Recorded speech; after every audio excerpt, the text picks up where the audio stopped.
انمول ہیرے کے دوستوں کو خوش آمدید۔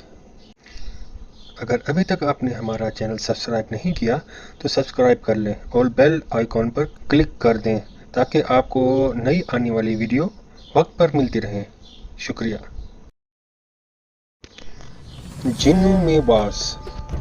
حضرت عبداللہ کا بیان ہے کہ میں ایک روز صبح اٹھا تاکہ جماعت کے ساتھ نماز پڑھوں۔ میں حضرت حسن بصری رحمۃ اللہ تعالی علیہ کی مسجد کے دروازے پر آیا۔ دروازہ بند تھا اور حضرت حسن دعا مانگ رہے تھے اور لوگ آمین کہہ رہے تھے۔ میں نے اپنے دل میں کہا کہ شاید حضرت حسن کے احباب یہاں موجود ہیں۔ میں تھوڑی دیر ٹھہرا رہا یہاں تک کہ صبح ہو گئی۔ میں نے دروازے پر ہاتھ رکھا، دروازہ کھل گیا۔ میں اندر گیا تو حضرت حسن کو اکیلا پایا۔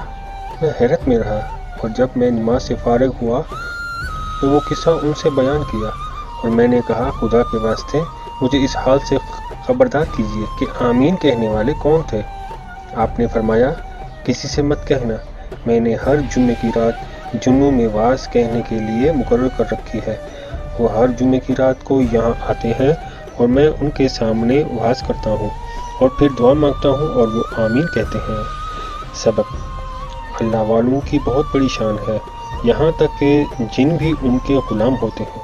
اور یہ بھی معلوم ہوا کہ کسی نیک کام کے لیے کوئی دن یا رات مقرر نہیں، بدعت نہیں بلکہ جائز ہے۔